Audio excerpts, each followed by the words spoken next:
on rentre dans les trompettes, n'est-ce pas? C'est ça. Non, pratiquement, c'est le chapitre 8 de l'Apocalypse. Le chapitre 8.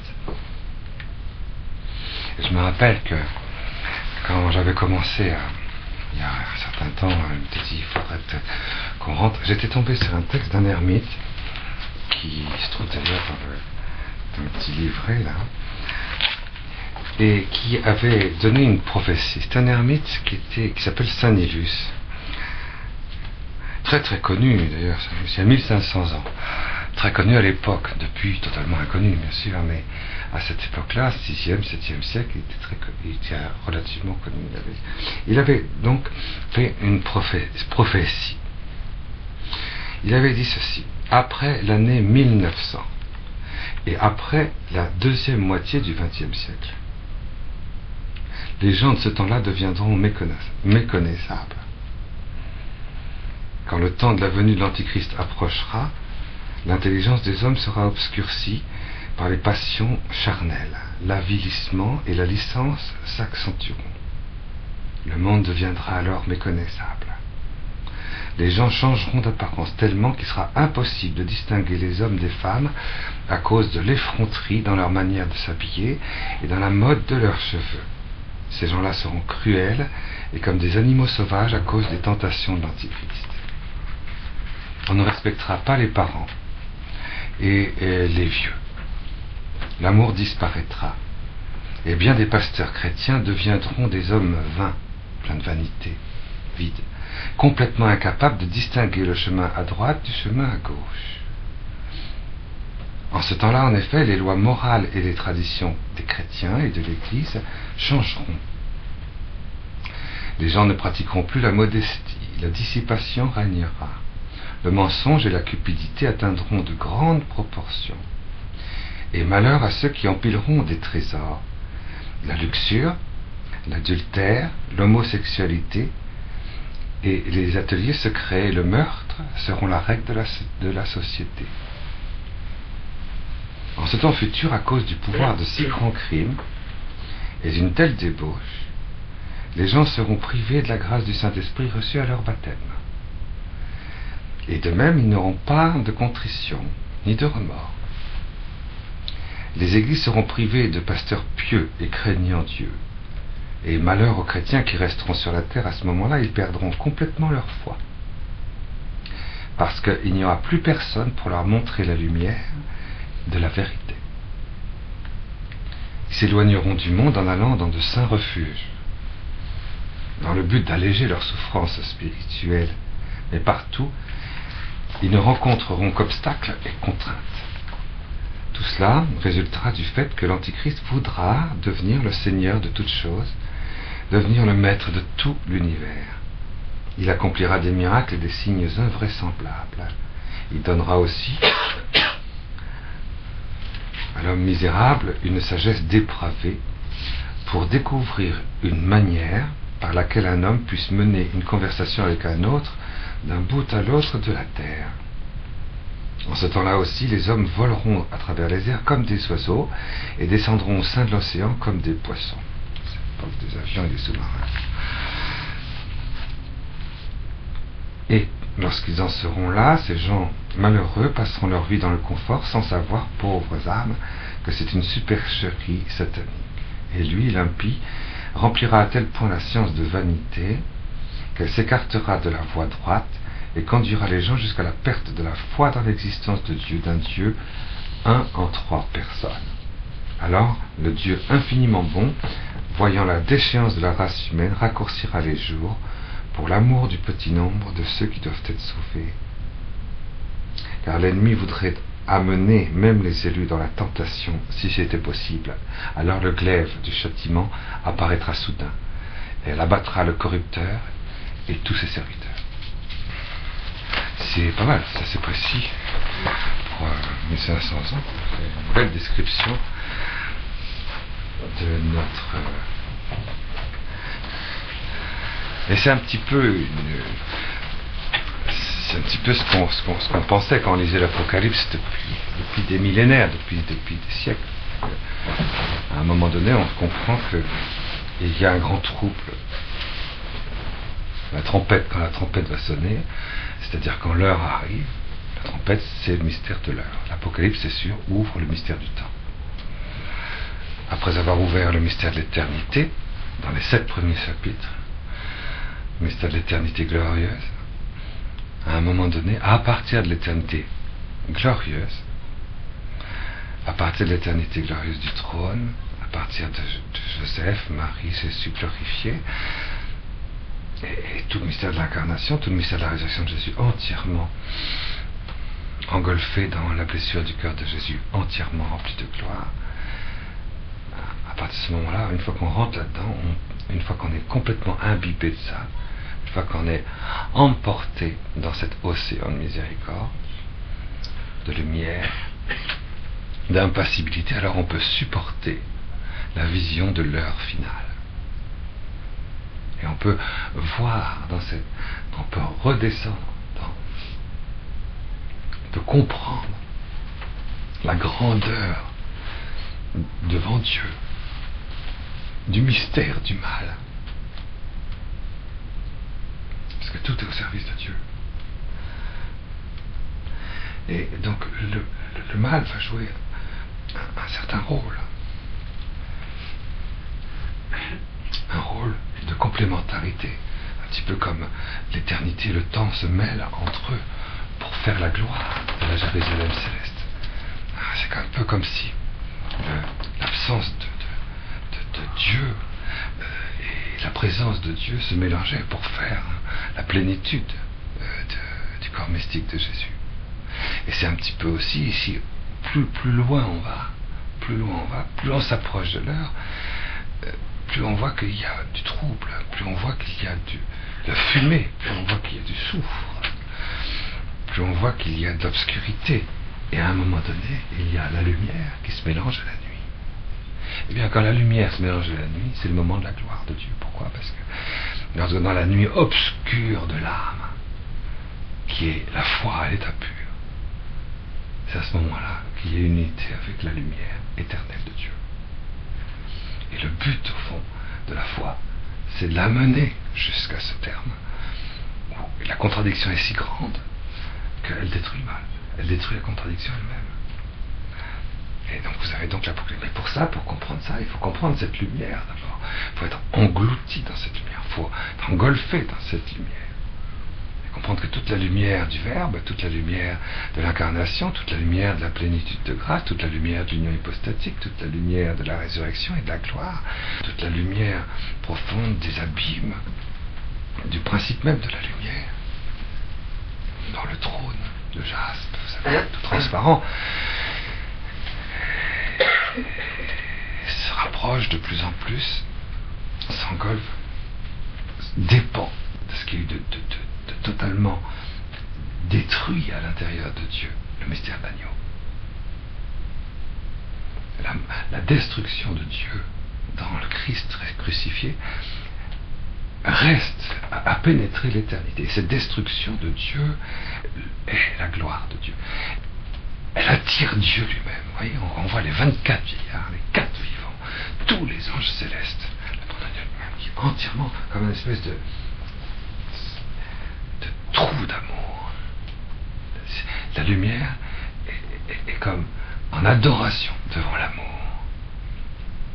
Et l'amour est identifié à la nuit. Et une fois que de la lumière, on s'est laissé emporter avec ça, avec Marie glorifiée, avec la gloire de Dieu le Père, dans le mystère de l'agneau, alors à ce moment-là, la lumière se transforme en amour. Et on peut rentrer à ce moment-là dans la prédestination. Et c'est ça le chapitre 8 de l'Apocalypse. On l'avait vu. Voyez. Du coup, on peut rentrer dans le mystère de la prédestination, c'est-à-dire dans le mystère des 7 sceaux, et du coup dans l'heure, parce que l'heure, on voit la nuit, on voit le mal, mais en réalité le mal, c'est le mystère, c'est précisément le lieu même, dans le regard de Dieu qui sera assumé dans un amour indestructible. On sera passé pour des processions du Saint-Esprit à l'état de l'amour glorieux. C'est vrai que quelque part, il y a une complémentarité entre l'amour et la lumière, entre la vie contemplative de notre intelligence et la vie affective de notre cœur. le cœur aime aveuglément. Et pourtant, si son amour est vrai, il est contemplatif, il est pur. Et tout le mystère de Dieu, de la très sainte Trinité, c'est un mystère de lumière. Dieu engendre un verbe et d'amour. Ils produisent l'Esprit Saint. Et quelque part, l'Apocalypse, les 8 premiers chapitres nous fait plonger dans ce que l'Esprit Saint éclaire du Verbe, dans l'amour qu'il a pour le Père et du Père qu'il a pour son Verbe dans l'agneau. Mais à partir du chapitre 8, on rentre dans l'obscurité. On rentre dans l'obscurité de la très sainte Trinité, si je puis dire. Ça. Il y a quelque chose d'obscur dans la très sainte Trinité. C'est comme ça que Marie rentre dans le mystère de la très sainte Trinité lorsque avec la gloire de la paternité incarnée et ressuscitée de Jésus, de Joseph et de sa maternité divine, elle est emportée dans cet amour que le Père a pour l'agneau. La première personne de la très sainte Trinité a pour l'agneau. Comprenez? Parce que dans les 7 premiers chapitres, on a bien vu que c'est le Verbe de Dieu, l'incarnation, la gloire de la résurrection, tout ça est entièrement englouti dans le mystère de l'agneau. Et à partir du chapitre 8, on va s'apercevoir, vous voyez, que c'est le Père lui-même, le Père lui-même, l'amour du Père. Quand Dieu aime, avant même la fondation du monde, quand Dieu aime les profondeurs,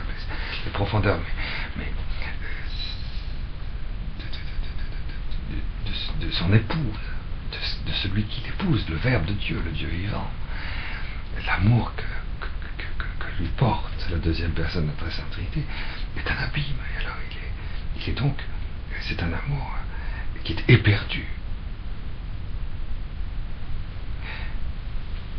Vous savez, quand il y a une commotion quand vous aimez. Mais en Dieu, c'est substantiel. C'est absolu. Il n'y a pas d'amour infini en Dieu. Il n'existe pas l'amour infini. Ne dites jamais dans la prière, je rentre dans l'infini de l'amour de Dieu. Ça n'existe pas, l'amour infini. L'amour infini n'existe pas. C'est une imagination. L'amour est absolu. Il est là. Il n'est pas infini. Infini, c'est que tu n'as jamais fait. Tu cours. Ne voir jamais la limite. C'est l'imagination. Quand tu fais un rêve, par exemple, tu rêves, tu fais un cauchemar, tu descends dans un précipice. Alors sans arrêt, tu tombes, ça s'arrête jamais. Tu tombes, mais tu te dis quand est-ce que ça va s'arrêter? Et puis tu tombes. Ça, c'est l'imaginaire, ça. Puis tu te réveilles avant, quoi, que ça ne tombe. Ça, parce que l'infini n'existe pas. L'infini n'existe pas. Dieu n'est pas infini. Dieu n'est pas fini. Il est substance, il est acte, il est énergeia, et ousia, il est un, il est éternel. Et donc, c'est pas infini. Quelqu'un qui se donnerait dans un amour infini ne pourrait jamais être reçu. Or, l'amour de Dieu est reçu. Dieu est un amour reçu. Un amour infini n'est jamais reçu.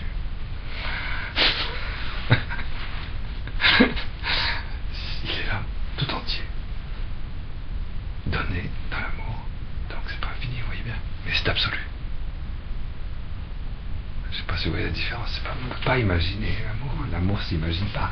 C'est spirituel, l'amour. Alors, donc c'est ça qu'on comprend dès qu'on fait oraison. C'est pas infini, il est là. Et absolument, substantiellement, l'Eucharistie, substance, transsubstantiation.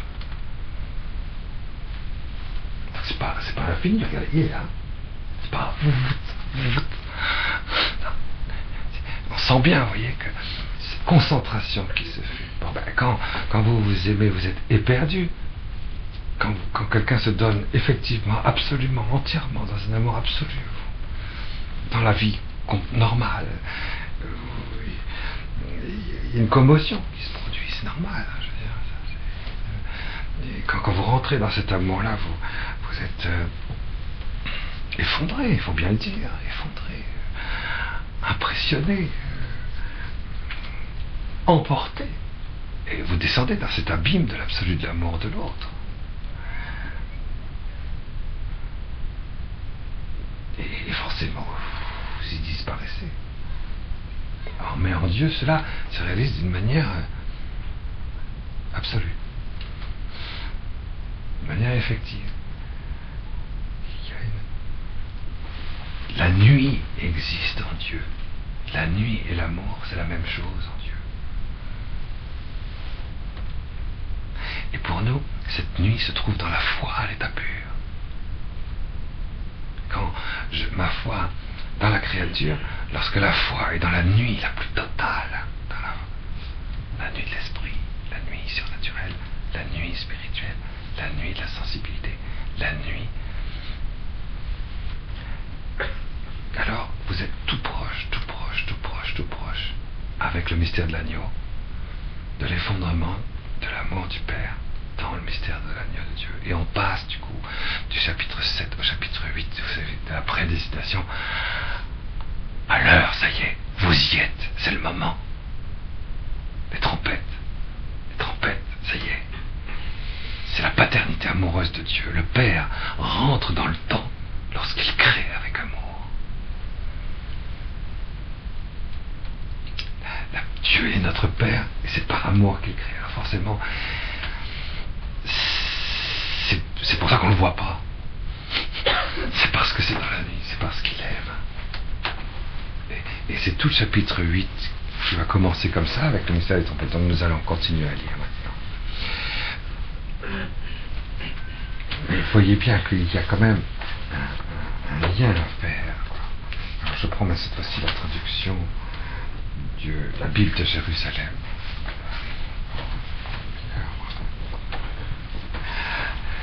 Pour bien montrer qui va faire ce lien entre les 8 premiers chapitres et puis les 14 chapitres suivants. Les 14 chapitres suivants, c'est cette espèce de grande montée mystique du temps à l'intérieur du Père. Donc dans Saint Joseph. Marie, reine, va faire avec nous tous cette grande montée du temps de là où elle est, avec le Père, avec ce qui est entièrement caché dans l'amour absolu du Père. Vous voyez qu'en fait, chemin de croix, il y a 14 stations. Les 8 premiers chapitres de l'Apocalypse, c'est normal que ce soit cette grande montée dans l'union avec la transverbération, avec la subsistance dans le Verbe. C'est normal, ça. Vous voyez. 2, le Verbe qui saisit tout ce qui est créé. 4. Là, c'est les 8 premiers chapitres. Et puis là, dès qu'il s'agit que le ciel va surgir dans le temps, le ciel de l'agneau glorieux va surgir dans le temps, c'est l'heure du Père. Alors il y aura la nuit. L'amour et la nuit vont s'associer. Et du coup, la lumière de Lucifer va s'éteindre. Et on va avoir un Lucifer qui va produire beaucoup d'amour, beaucoup de compassion, beaucoup de lumière. Et puis, Dieu et la foi qui vont produire beaucoup de nuit, beaucoup d'obscurité.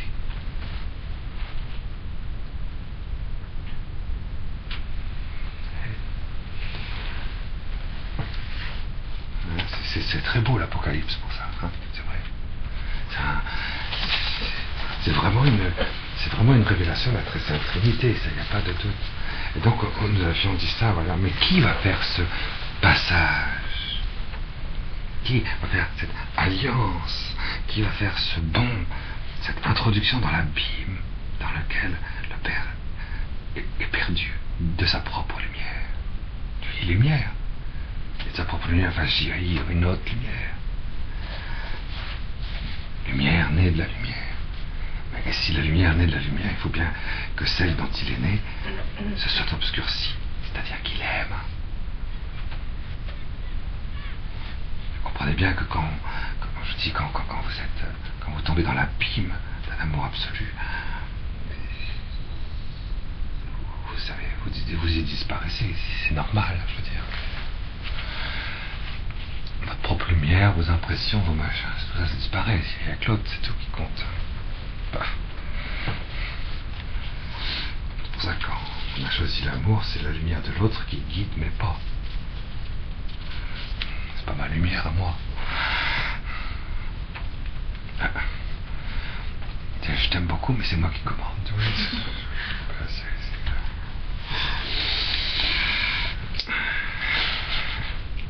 Alors, vous voyez, je vis un autre ange se placer près de l'autel des parfums. Et, muni d'une pelle en or. On lui donna beaucoup de parfums pour qu'il les offre, le messager, avec les prières de tous les saints, sur l'autel d'or placé sur le trône.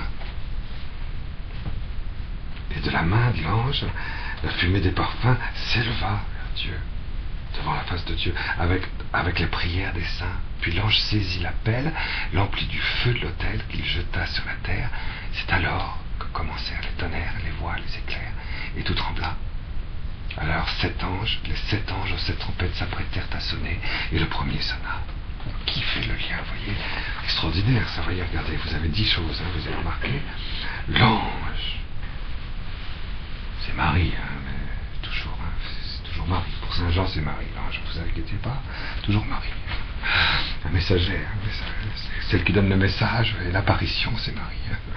Pour Saint Jean, c'est Marie, ça c'est sûr. C'est Marie, reine. Parfait. Regardez, Marie, reine. L'ange d'abord, il se place près de l'autel. Ah, l'autel. Ben, l'autel, il faut bien se rappeler que l'autel, c'est ce sur quoi descend l'agneau immolé. L'autel des parfums. Ce qui parfume le trône du Père. Donc l'agneau, il descend sur un autel. Et la blessure du cœur de Jésus est partagée de manière trinitaire et glorieuse par Joseph, Marie et Jésus. Il y a un seul autel, c'est la gloire de la résurrection. Et ça parfume tout le mystère de l'agneau. C'est la transformation glorieuse de l'unique blessure de Jésus crucifié dans la gloire de Jésus, Marie et Joseph, parce qu'ils ont été tous les trois transpercés, transformés dans l'unique plaie du Christ sur la terre. Donc au ciel de la résurrection, ils font une seule plaie glorieuse, une seule gloire dans l'agneau. Et c'est ce parfum, ça c'est l'autel, vous voyez. L'autel, c'est où descend l'agneau. Et c'est ce qui parfume. Et Marie se met, et donc elle nous met, nous aussi, le plus proche possible de ce mystère-là. Le plus proche, vous voyez, le plus proche, on s'approche, à un moment donné, on va tomber dedans. Et muni d'une pelle en or, d'une pelle, une pelle, c'est-à-dire quelque chose qu'on prend comme ça avec un manche, et une pelle en or, parce que bon, quand on avait, on prenait de l'encens, vous savez, en Israël, ça se ramasse. Aujourd'hui, on pourrait prendre des bulldozers pour ramasser certains rocs d'encens. Voilà, c'est des petites pelles quand même. Mais enfin, on met l'encens avec une pelle en or. L'or, c'est la charité. Le récepteur de Marie, le cœur de Marie.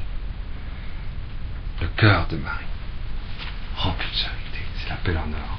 Vous avez le troisième aspect. Donc, vous avez l'ange, la messagère de l'agneau, l'autel. C'est là où elle est. Elle se met toute proche pour nous comme messagère de ce qu'elle est dans le mystère de l'agneau avec Jésus, Marie et Joseph. Et elle va recevoir quelque chose par sa charité. Elle ne s'arrêtera pas là. La pelle en or. On lui donna donc beaucoup de parfums pour les offrir. Elle offre. Oui, c'est le quatrième aspect de Marie-Reine. Elle offre les parfums. Elle offre l'amour de l'épouse du Verbe. C'est elle qui offre. C'est pas l'agneau. Parce qu'elle les femmes, elle est épouse dans sa chair, je vous l'ai déjà expliqué. Et c'est elle qui offre le Verbe dans l'agneau au Père. La médiatrice. Le masculin, lui, il est prêtre, et la femme est médiatrice. Ça revient au même, hein, parce qu'un prêtre, c'est un médiateur. Prêtre, ça veut dire médiateur. Mais on dit prêtre pour, en général, plus pour le masculin, et médiatrice pour le féminin. Elle offre. Elle est toute offrande, vous voyez. Voilà le quatrième aspect. Avec les prières de tous les saints. Et oui, dans l'appel en or, elle ramasse dans sa charité les prières de tous les saints et elle les complète, elle les rend absolument parfaites de cette perfection-là. Cinquième aspect de Marie, elle est médiatrice, co-rédemptrice, co-glorificatrice. Sur l'autel d'or. Ah, ça c'est le cœur glorieux. L'autel d'or. C'est placé en face du trône. Non, en face, il faut vous rappeler, en face du trône. Le trône, c'est vraiment dans l'unité sponsale glorieuse avec Joseph, vous voyez. La Sainte Famille, ça, c'est le royaume de Dieu, tout rempli de gloire dans le sein des saints, notre Sainte Trinité glorieuse, dans le sein du Père, et de la main de l'ange, la fumée des parfums s'éleva devant Dieu. Alors à ce moment-là, elle est féconde, c'est la main. Avec les prières des saints. Alors l'ange saisit la pelle et l'emplit du feu de l'autel. Et cette fois-ci, c'est le feu. Le feu de l'autel, c'est l'esprit. Le feu de l'autel, c'est l'Esprit Saint. C'est le Saint-Esprit. Elle est l'épouse du Saint-Esprit. Et elle le jette sur la terre. C'est elle qui envoie le Paraclet. Jésus l'avait dit, vous voyez. Jésus l'avait dit, lorsque j'enverrai le Paraclet, je vous enverrai le Paraclet. Il vous redira toutes ces choses que moi-même je vous ai dites. À la Pentecôte, le Saint-Esprit a été envoyé sous forme de 7 dons. Mais à l'heure de Marie-Reine, à l'heure du Père, c'est le Paraclet qui sera envoyé. C'est l'Esprit Saint lui-même. Dans, vous voyez, la mise en place du corps spirituel. Alors ce furent alors des tonnerres, des voix, des éclairs, et tout trembla. La commotion d'amour va se transmettre, celle qui vient du Saint-Esprit. Pas des 7 dons, mais du Paraclet. C'est Marie-Reine qui fait le passage. Ça fait un ange, près de l'autel, mise une pelle en or, 3, donne parfum pour les offrir, 4, avec les prières de tous les saints. Voilà. Sur l'autel d'or, le cœur glorieux, d'abord co-rédemptrice et co-glorificatrice, puis glorieux, puis ensuite elle a du coup sa fécondité en Saint Joseph, puisqu'elle est dans le trône, n'est-ce pas? Bon, avec les prières des saints, dans le corps mystique entier, Jésus entier. Et du coup, elle envoie, elle saisit l'appel, elle saisit tout ce que contient tous ces mystères extraordinaires en tant qu'elle est reine, et voilà, elle épouse, elle remplit du feu, c'est elle qui fait le remplissage du Paraclet, et elle le jette sur la terre.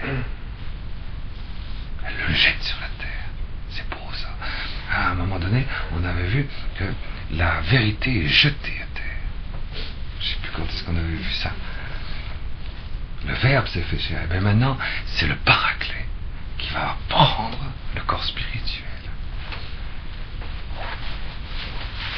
Ça, c'est le signe du Père, parce que le Père, lui, il se rend présent pour donner l'esprit de l'âme à un corps humain, quand il est créateur. Mais avec Marie, ce ne sera pas l'esprit de l'âme, ce sera le Paraclet, mise en place du corps spirituel. C'est la fécondité de Marie-Reine. Vous avez les 10 aspects de Marie-Reine qui sont là. Et le chapitre 8 commence comme ça. C'est très très beau, hein. C'est magnifique, hein, c'est vrai. Et je crois que nous avions lu les 4 premières trompettes. Les 4 premières trompettes, vous voyez, les 7 anges aux 7 trompettes s'apprêtèrent à sonner. Le premier sonna, il y eut alors de la grêle. La grêle, c'est de l'eau glacée. et du feu mêlé de sang. Normalement, ça ne va pas ensemble. Hein. Du feu mêlé de sang, qui furent jetés sur la terre. Et le tiers de la terre fut consumé. Ah, si c'est l'heure du Paraclet, il y en a un qui, forcément, on peut dire comme ça, tout va trembler. C'est tout le mystère du froid, tout le mystère du chaud. On peut dire ça, oui, tout le mystère de la grêle. Donc c'est la vie est glacée. La congélation, la cryogénisation. C'est l'heure d'une vie spirituelle congelée, cryogénisée. Quand c'est l'heure du Père, il va y avoir, la vie va être congelée. Et c'est la grêle, c'est tout petit, vous voyez. Et le feu, alors le feu mêlé de sang, la colère, et puis le sang, la concupiscence, furent jetés sur la terre. Furent jetés sur la terre. Quand le pu va sortir, vous voyez, il sort. Ouais, ça y est, on presse, c'est le corps spirituel qui advient, c'est l'amour qui vient, et du coup, tout ce qui est glacé, tout ce qui doit être brûlé, tout ce qui est sensible, va être jeté. Vous voyez? Et le tiers de la terre fut consumé, et le tiers des arbres fut consumé, et toute herbe verte fut consumée. Ça, l'heure du Paraclet passe au-dessus de tout. L'herbe verte, c'est la grâce, hein, la grâce sanctifiante. Vous voyez, les arbres, c'est les vertus morales. Et c'est normal. Et puis la terre, c'est quoi? C'est l'humanité, c'est tout ce qui est humain, tout ce qui est bien dans l'humain. Le Paraclet efface tout, quoi. Tout doit s'effacer devant le Paraclet. Même le mystère de la grâce sanctifiante n'est rien à côté du... C'est bien qu'elle y soit. Les vertus, les arbres, c'est bien qu'elle y soit. Et tout ça, c'est brûlé. La grâce, c'est l'eau divine qui est en nous, qui est transformée en... Vous voyez, elle est consumée en feu. Quand le Paraclet vient embraser l'eau de la grâce sanctifiante, ce sera formidable.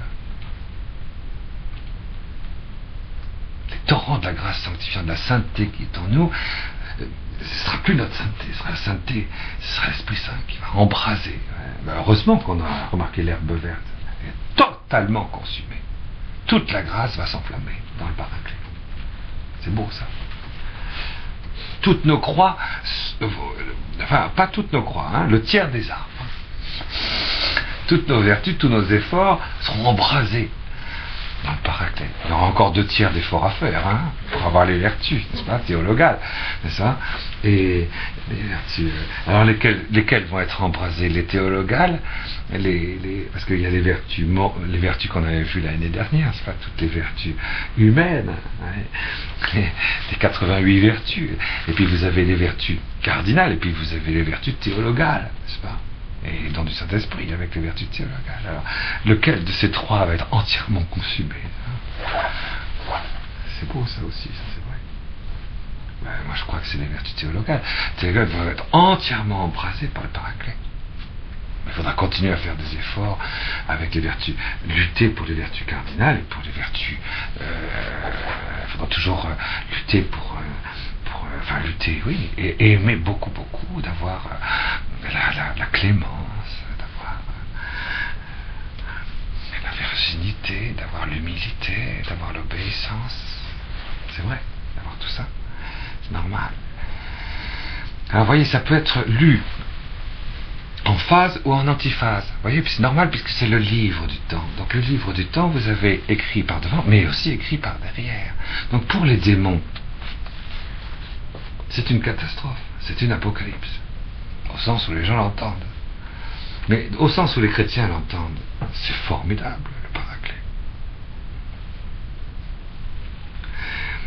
C'est formidable, vous voyez. Et le deuxième ange sonna. Et c'est toujours le même ange, vous avez bien compris. C'est l'ange parfait, les 7 anges aux 7 trompettes. Et on vient de voir que l'ange aux 7 trompettes, c'est Marie-Reine. Et donc, vous voyez, quand dans l'Apocalypse, à chaque fois qu'on met un ange nouveau ou un symbolisme nouveau, ça ne veut pas dire que c'est une nouvelle personne ou un nouveau visage. Tout est marial pour Saint Jean. Tout. C'est pourquoi? Parce qu'elle est la manifestation glorieuse du Fils unique de Dieu, du Verbe, de l'épouse.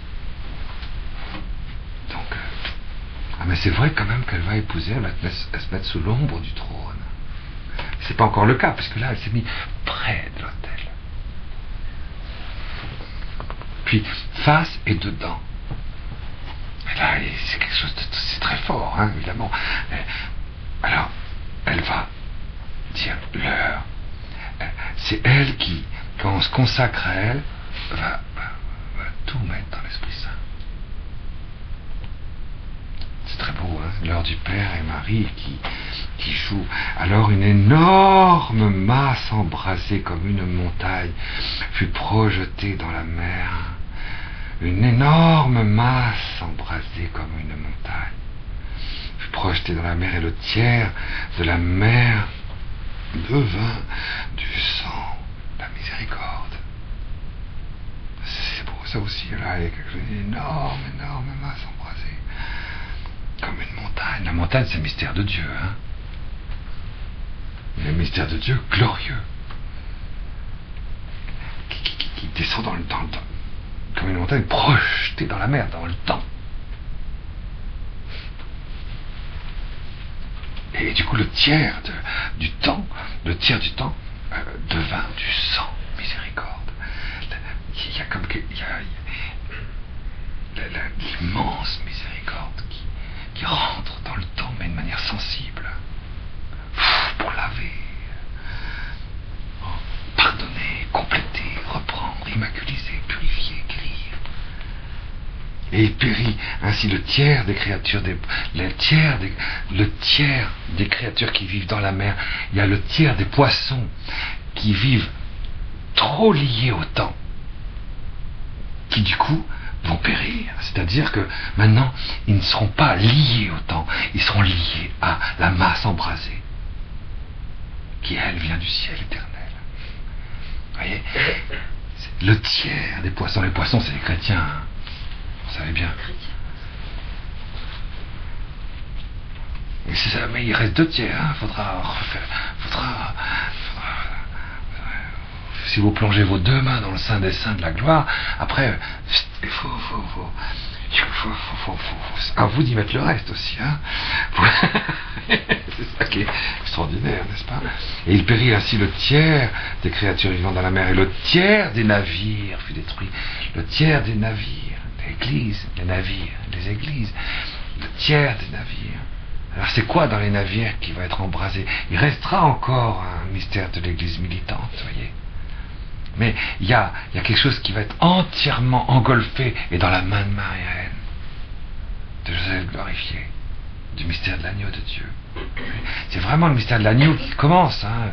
C'est les portes au mystère de l'agneau, aux noces de l'agneau qui commencent, vous voyez. Il y a le tiers des navires, l'église, pour un tiers. Pourquoi? Pour la foi, pour l'espérance, pour la charité. La foi de l'église, l'espérance de l'église sera entièrement au ciel. La charité et la foi, encore pour la terre, n'est-ce pas? Le tiers des navires est détruit. Là, il n'y aura plus aucune espérance pour la terre. Aucune. C'est fini. Le tiers des navires est détruit. Dans l'Église, plus aucune espérance pour la terre. Plus aucune.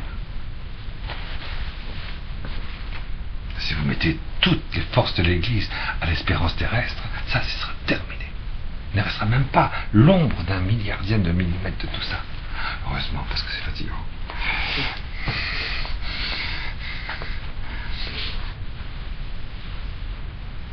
Et le 3e ange sonna.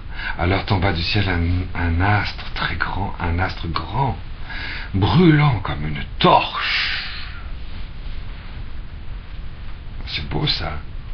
après la montagne embrasée de la miséricorde de Jésus, il va y avoir qui lui-même apporte avec lui le Paraclet, parce que Marie fait quelque chose, Jésus vient tout de suite, et tout de suite après, il y a qui? Il y a un troisième qui arrive, n'est-ce pas? Et le voici, le troisième, un astre immense, brûlant comme une torche. Il tomba sur le tiers des fleuves et sur les sources. C'est beau ça aussi, hein, c'est vrai. Ça, c'est la paternité qui est cachée là, hein, ça c'est évident. Hein, c'est vrai. C'est sur les terres, c'est les sources. L'astre se nomme absinthe. Et le tiers des eaux se changea en absinthe. Et bien des gens moururent de ces eaux devenues amères. Comme c'est curieux ça. Et alors le quatrième ange sonna. Alors, à ce moment-là, furent frappés le tiers du soleil, et le tiers de la lune, et le tiers des étoiles. Ils s'assombrirent d'un tiers, et le jour perdit le tiers de sa clarté, et la nuit aussi. Alors c'est quoi cet astre qui s'appelle absinthe? Il y en a qui disent, voilà, c'est un nobile, ça veut dire absinthe. C'est pas très très très élevé dans l'interprétation, oui, c'est un nobile, c'est absinthe. Oui. Je sais pas. Non, bien sûr que non, c'est pas ça. Absinthe, c'est une... C'est dans la Bible, absinthe désigne quelque chose qui donne de l'amertume parce qu'il y a une contradiction.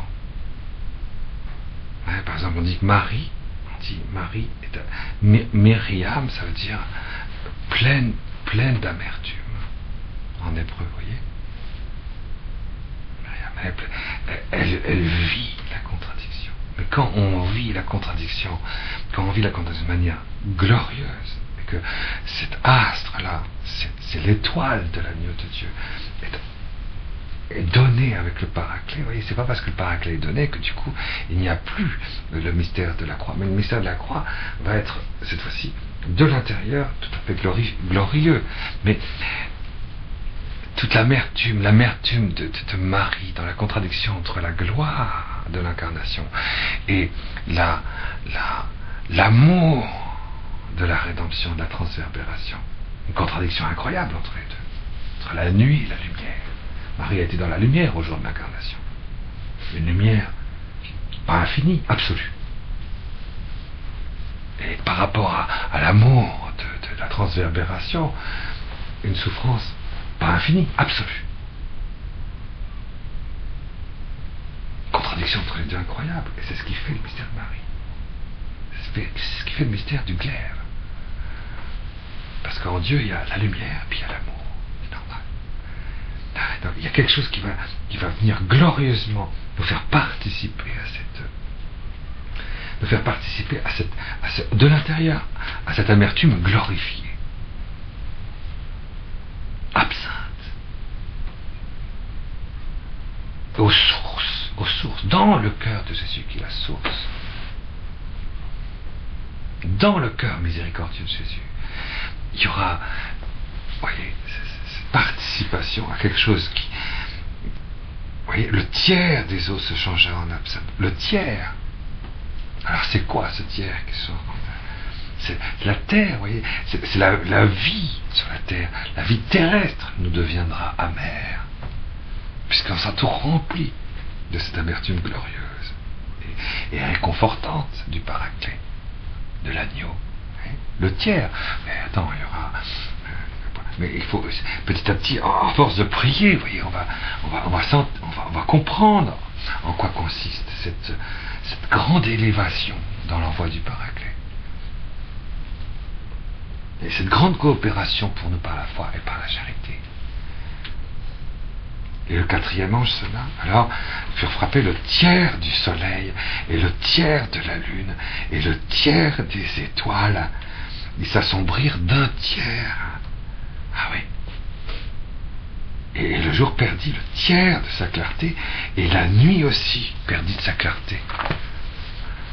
Les repères qu'on a, les repères, vous voyez, par rapport à Jésus, le soleil, les repères par rapport des repères sensibles, vous voyez, des repères christiques vont disparaître, les repères des principes non manifestés, les principes d'énergie cosmique vont disparaître, du monde sublunaire, la Lune,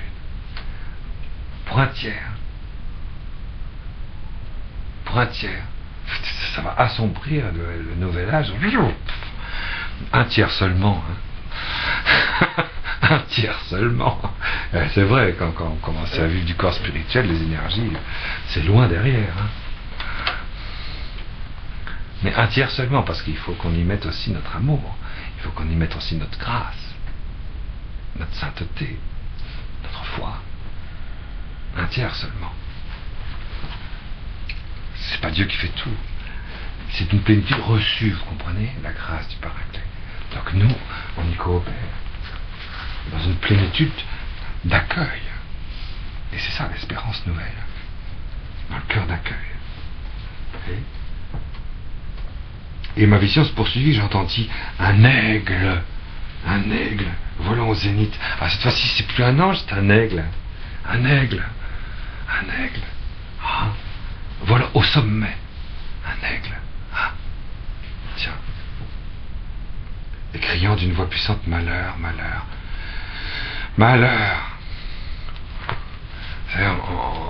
L'Apocalypse a été écrit en grec. Vous savez comment ça se dit malheur en grec? Ça se dit ouai. On dit quelquefois ouai. Ou quelquefois aïe. Malheur. Vous saviez pas que aïe ça venait de malheur. Ouai.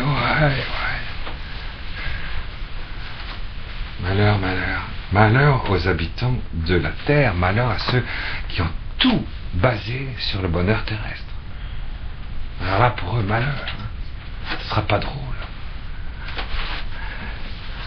Le roi du Paraclet, malheur aux démons qui pensaient trouver ses consolations de la peine du dame en venant s'amuser, je veux dire, avec les hommes. Peut-être que sur la terre, je vais compenser ma peine du dame, puisque je me suis privé de la vision glorieuse. Et pareil, malheur aux habitants de la terre à cause de la voix des dernières trompettes dont les 3 anges vont sonner. Les 3 dernières trompettes sont des 3. Donc ces 3 dernières trompettes, c'est 3 anges. Donc c'est les 3 derniers actes de fécondité, d'amour du Paraclet de Marie-Reine. Pour manifester la paternité. Après, c'est Joséphin.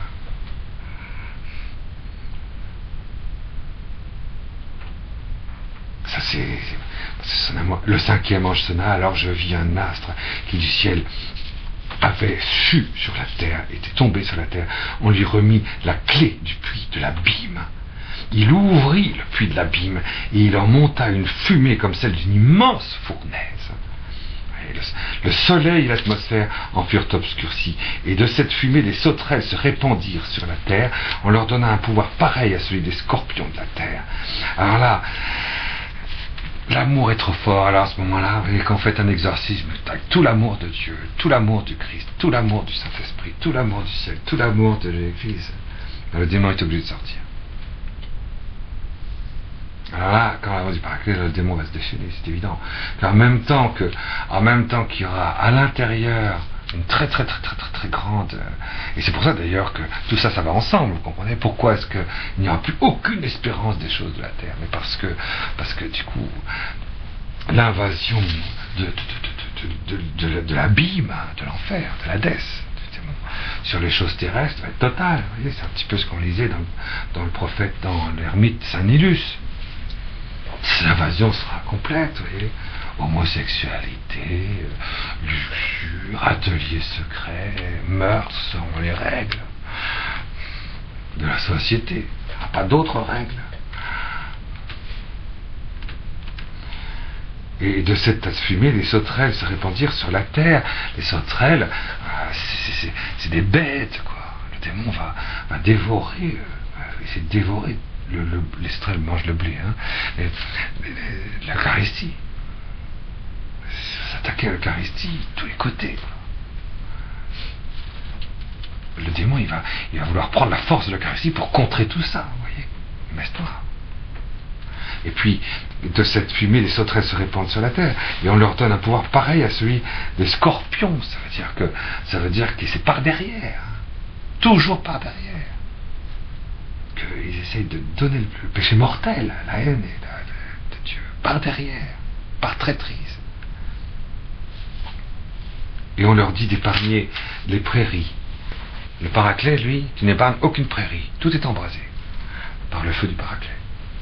Mais pour les sauterelles et pour l'ange de la Bible, tous ceux qui ont la grâce, les prairies, c'est comprenez bien que les prairies, ça représente la grâce sanctifiante. Pourquoi? Parce que dans un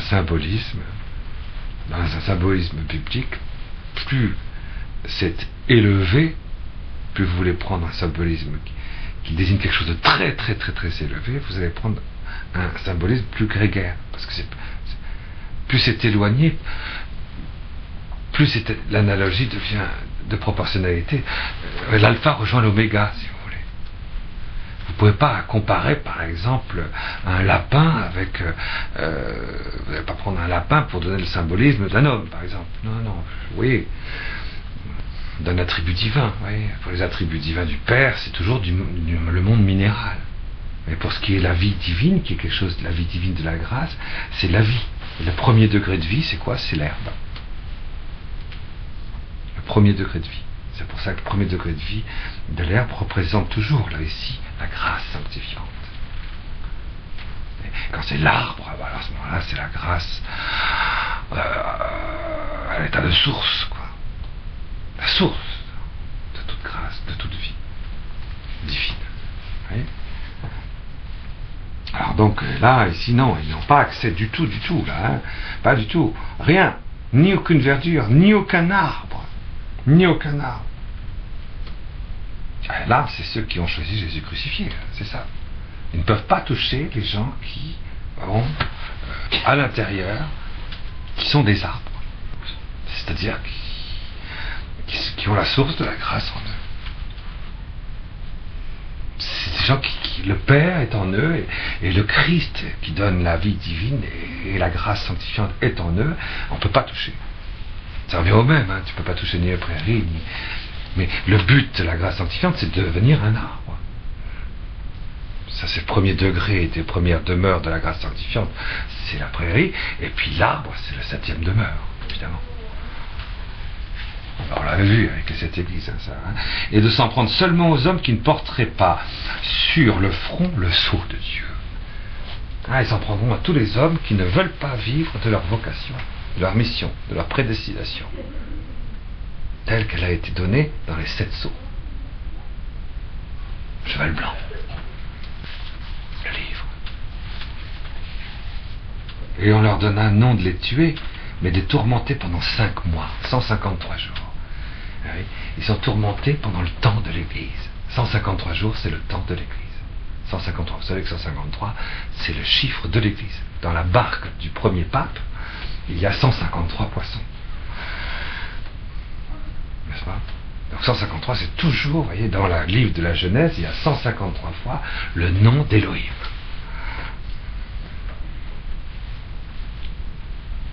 C'était la présence de Dieu dans les choses révélées sur la terre, c'est l'Église, la doctrine infaillible de l'Église.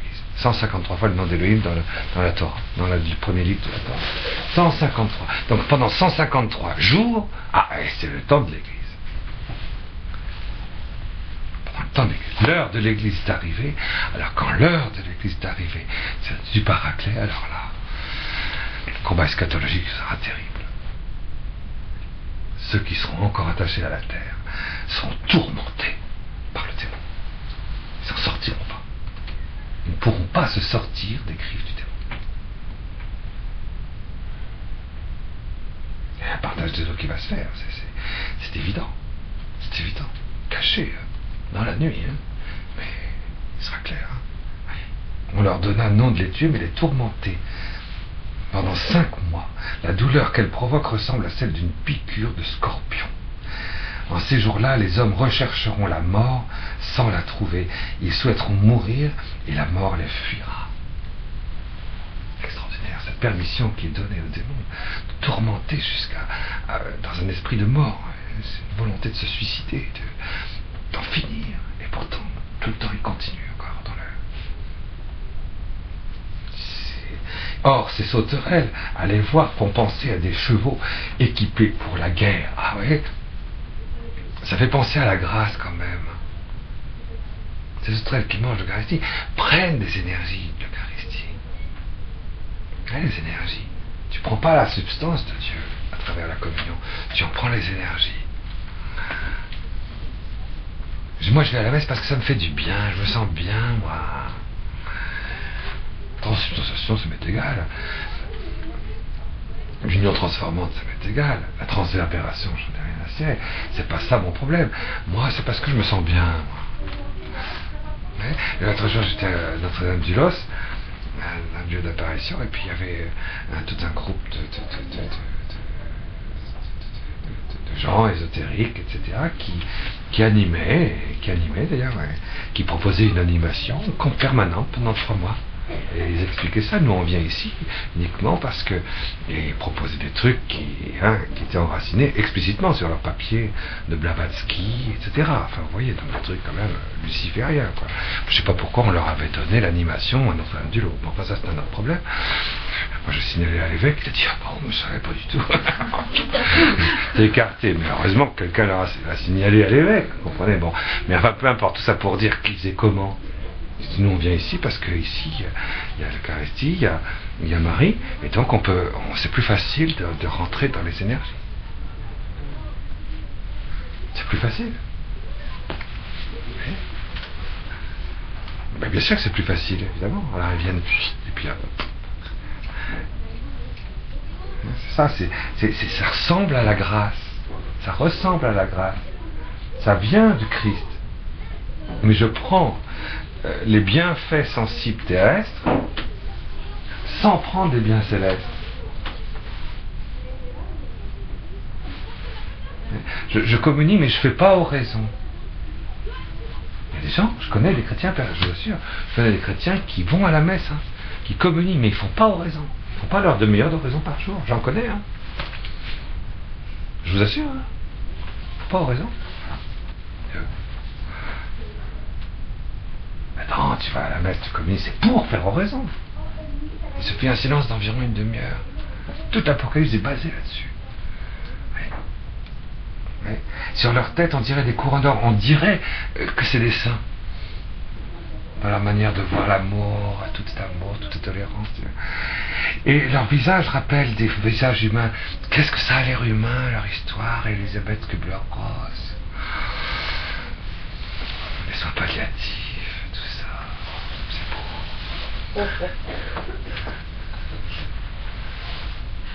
C'est humain. Mais oui, mais tu fais des soins palliatifs avec EKR. Tu sais comment, tu sais ce que tu fais?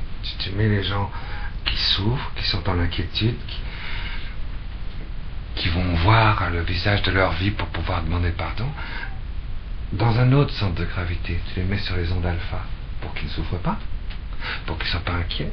Du coup, tu leur voles leur dernier moment d'amour de Dieu spirituel. Tu les mets dans un état de somnambulique, tout simplement, et tu leur voles leur mort. Vous voyez la ruse? Mais oui, comme ça, ils ne souffrent pas. Vous comprenez, ils ne souffrent pas, il n'y a plus d'angoisse. C'est grâce à moi, j'étais là. Mais non, c'est bien. Tac, tac, tac, tac, tac, tac. On pourrait peut-être faire venir un prêtre. Non, non,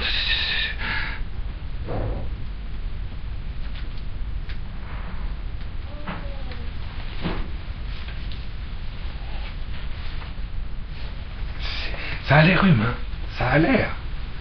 En fait, c'est diabolique. C'est des exemples, je pourrais faire une liste, de toute façon. Parce que maintenant, c'est un illustre il y a 1500 ans, je peux vous dire, quand viendra l'heure, voilà comment ça va se passer. Moi, je vais faire une prophétie, super. Mais c'est pas là. Leur thorax, leurs cheveux, leur vision des choses, des cheveux, leur vision, leur pensée, leur pensée, transmission de pensée, vous voyez, les chevelures de femmes.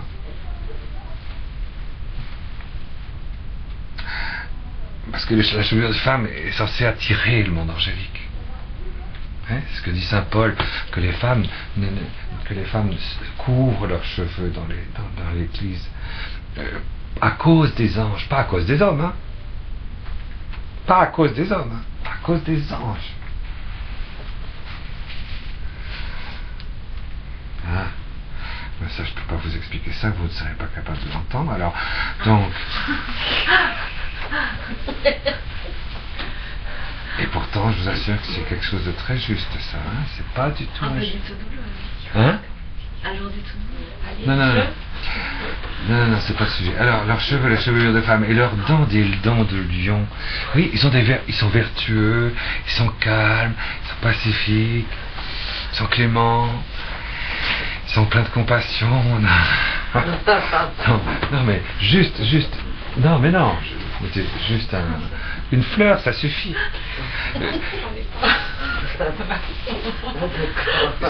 C'est pas un fil suffirait. Mais non, pas ici. Non, pas ici, non. Hein? Non, mais je vous expliquerai. Non, si vous comprenez pas là, vous voyez, vous montrez que vous comprenez. Non, c'est autre chose. Les cheveux, c'est les pensées. Il faut que ça recouvre la pensée d'une femme. Ça recouverte la pensée d'une femme. C'est les pensées, c'est la transmission de pensée. Toujours. Pas de transmission de pensée pour une femme. Il ne doit pas y avoir de transmission de pensée pour une femme. J'ai compris. C'est pour ça que les femmes ne sont presque jamais chaudes. Voilà. Alors, et leurs faces rappellent les faces humaines, leurs cheveux des cheveux de femme, et leurs dents, les vertus, vous voyez, les dents de lion, ça a l'air des vertus vraiment royales. Des vrais freakies, vous voyez. Des freaks, des vrais freaks, voilà. La noblesse de la route, vraiment, de la terre, c'est ça. Et leur thorax, des cuirasses de fer, oui, parce que tu peux pas les atteindre. Tu peux pas les atteindre. Thorax de fer, tu peux pas les atteindre.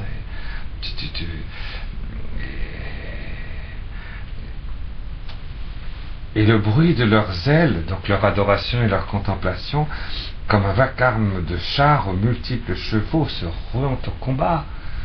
Donc ce qu'ils adorent, il y a une très très grande ferveur dans ce qu'ils font, dans ce qu'ils disent. Oui. Et ils ont des queues pareilles à des scorpions, et avec des dards, mais quand même, le venin est dans l'arrière, hein, c'est caché. Tout ça c'est beau, mais... Et dans leur queue se trouve leur pouvoir de torturer les hommes pendant 5 mois, pendant le temps de l'Église, à l'heure de l'Église, voyez, ce grand combat entre l'Antichrist et l'Église. Il va y avoir, à l'heure du Paraclet, à leur tête, comme roi, elles ont l'ange de l'abîme, il s'appelle en hébreu Abaddon, et en grec Apollyon. Abaddon, ça veut dire destruction. Ils vont détruire tout ce qui est spirituel dans le corps, tout ce qui est physique dans l'esprit humain. Il ne sera plus que le métapsychique, si vous voulez. Et puis, Apollyon, c'est la perdition. C'est la damnation. L'orgueil. Moi. Ma réalisation. Il faut que je me réalise.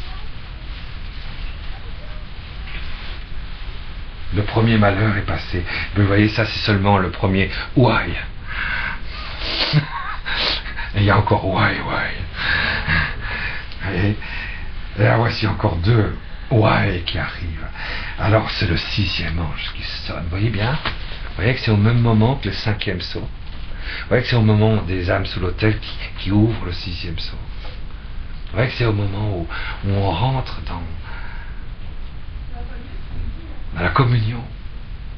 Ouais, c'est ces mêmes moments, vous voyez, vous voyez ces connotations extraordinaires de ceux qui sont encore liés, qui sont les plus proches de la paternité lumineuse et amoureuse de Dieu, mais dans un état d'innocence. Vous voyez, alors, le 6e ange, c'est vraiment un moment qui va, tout ça c'est un moment de préparation, de miséricorde, de partage, de préparation, c'est vrai.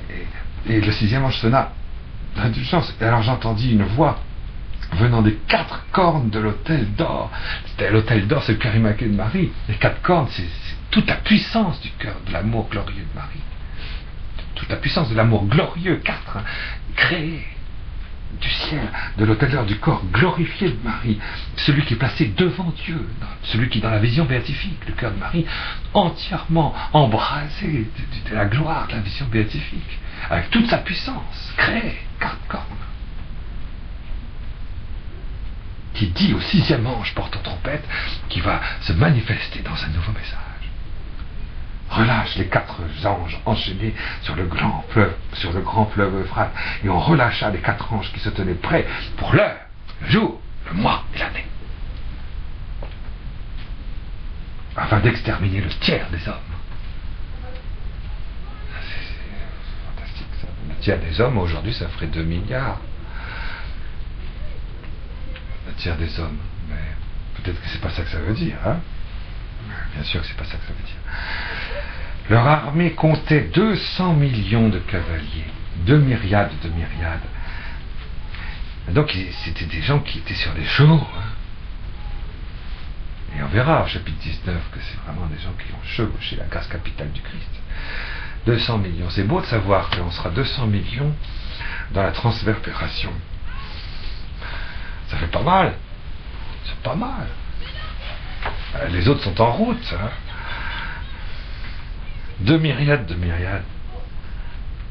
Et qui se tenaient prêts pour l'heure, le jour, le mois, l'année. On m'en précisa le nombre. Ça, c'est très intéressant. Ça. Bon, on n'a pas le temps. Tels m'apparurent en vision les chevaux et leurs cavaliers. Ceux-ci portent des cuirasses de feu. C'est pas des cuirasses de fer, c'est des cuirasses de feu. Tu traverses le feu, tu traverses pas le fer. Tu es embrasé. L'hyacinthe, vous voyez, l'hyacinthe, c'est hyacinthe et de soufre. Je ne sais plus quelle est la traduction en grec, c'est dommage. Mais hyacinthe, si vous voulez, c'est un petit peu comme de l'ambre. Vous savez ce que c'est que l'ambre? Sauf que c'est transparent aussi comme l'ambre, mais c'est un bleu très très intense. C'est transparent, mais c'est comme un bleu très intense. C'est la même couleur que la fleur de jacinthe, de hyacinthe, qui se trouve dans la montagne du Carmel. Vous voyez en Israël, jacinthe. Mais là, ici, hyacinthe, c'est du feu, hyacinthe et soufre. Et soufre, c'est de la lumière divine qui purifie. C'est pas une bonne traduction, soufre. Hein. Le mot grec qui correspond à... Mais disons soufre quand même, parce que le soufre, vous savez, ça purifie une blessure. C'est du feu blanc et simple qui purifie. Et incarné, quelque part. Bon, et hyacinthe, c'est magnifique ça. Alors, ces cavaliers, alors ils ont des cuirasses, donc de hyacinthe. Où est-ce qu'on est monté déjà? Il est là. D'accord. C'est ici. Ceux-ci portent des cuirasses de feu, d'hyacinthe et de soufre. Quant aux chevaux, leur tête est comme celle du lion. Ah ben, cette fois-ci, c'est la royauté, c'est le règne du Sacré-Cœur. Le cheval de la grâce capitale du Christ a une tête de lion. On rentre dans le règne du Sacré-Cœur. Dans le règne du Sacré-Cœur, le corps spirituel, et les sacrements sont transformés en cuirasse de feu, d'hyacinthe et de soufre. C'est extraordinaire comme symbolisme, et comme c'est très parlant en plus. Hein. C'est très parlant. C'est magnifique, hein. C'est une espèce de grimace antécédente de Lucifer, oui. Sur la cuirasse de fer, et sauterelle avec le dard derrière. Ils portent des cuirasses d'hyacinthe et de soufre. Quant aux chevaux, leur tête est comme celle du lion, la sainte face, c'est celle du règne du Sacré-Cœur. Ah oui, alors c'est vraiment magnifique. Et leur bouche, des chevaux du règne du Sacré-Cœur, crache, feu, fumée et soufre. Vous voyez, le feu, fumée et soufre, les chevaux, c'est le Christ, crache, feu d'amour, vous voyez, le feu, les torrents de feu et de la fumée forcément bleue, intense. Et purifiant, et soufre, purifiant et lumineux. Et ceux qui les chevauchent, c'est C'est magnifique. Chacun va être Jésus, chacun va être Jésus vivant entier. Et il chevauche le cheval de l'Apocalypse. C'est-à-dire, dans le règne du Sacré-Cœur, on va chevaucher non seulement l'instant présent dans lequel on est, mais les temps futurs et les temps anciens. On va redescendre jusqu'au paradis terrestre des temps d'origine avec notre grâce. On va traverser tous les espaces de l'humanité. Vous voyez, ça c'est Marie-Reine qui va nous donner ça dans le corps spirituel. Ce feu, cet amour va nous faire, avec Jésus, avec Marie, l'Église va réparer tout ce qui s'est fait de mal dans le feu, cet esprit. Donc, vous voyez, la lumière, c'est le souffle qui purifie. Et puis l'hyacinthe, c'est la paternité, c'est le bleu intense. Et on retrouve d'ailleurs avec le hyacinthe, vous voyez bien, le jaspe. Seulement le jaspe, c'est dans le trône. C'est la paternité glorifiée de Dieu, Saint Joseph, qui vit la gloire du Père dans son propre corps ressuscité. Mais tandis que là, ici, le règne du Sacré-Cœur, il y a Jésus glorifié, Marie-Reine, et il y a l'autorité glorieuse de Joseph, Hyacinthe. C'est dit, c'est dit. On voit bien Hyacinthe, c'est force. Et cette fois-ci, c'est bleu. C'est extraordinaire, n'empêche ça. Le bleu, c'est mystique, hein. La couleur mystique, hein, c'est sûr. La Cinta,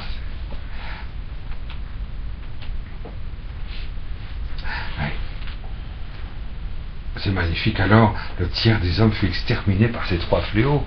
Et oui, ceux qui sont attachés à leur humanité. Notre humanité n'a strictement aucun intérêt. C'est ce qui est dans le livre de vie, dans notre gloire divine, incarnée. Mais ceux qui ne sont pas attachés à ça, ceux qui sont attachés à leur humanité, seront exterminés. Grâce à cette purification en nous, vous voyez, notre attachement à l'humain en nous sera exterminé pour un tiers. Pour un tiers. Alors, dans la foi, dans l'espérance ou dans la charité. Dans la charité, bien sûr. On aimera surnaturellement plus du tout notre humanité propre. On aimera l'humanité, la gloire de l'humanité. On aimera de charité surnaturelle. On n'aimera plus du tout notre corps psychique. On aimera notre corps spirituel de charité surnaturelle.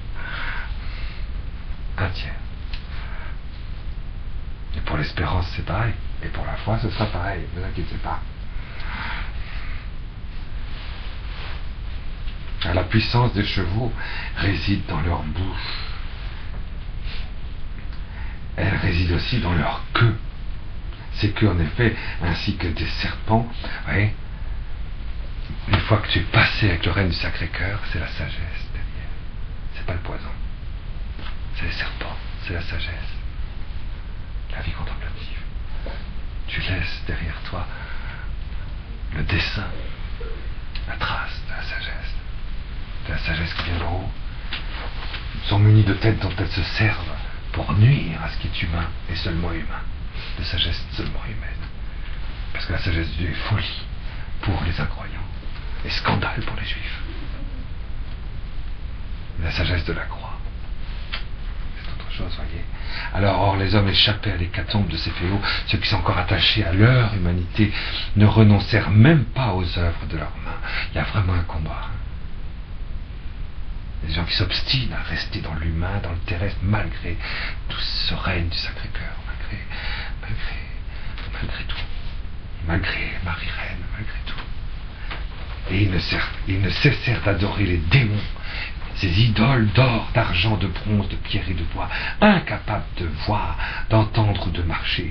Ils n'abandonnèrent ni leur meurtre, ni leur sorcellerie, ni leur débauche, ni leur rapine, malgré, voyez, les grands signes divins, malgré les grandes aides de la grâce, malgré les immenses miséricordes sensibles de Dieu.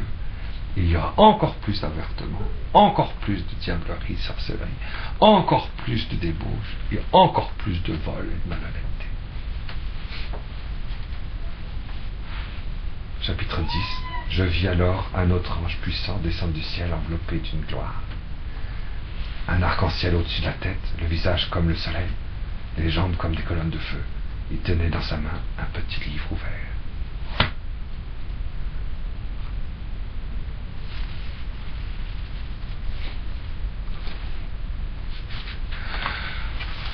Chapitre 10. On a quand même fait 2 chapitres, hein, l'air de rien. Mais c'est un très beau livre, l'Apocalypse. C'est magnifique, hein, magnifique.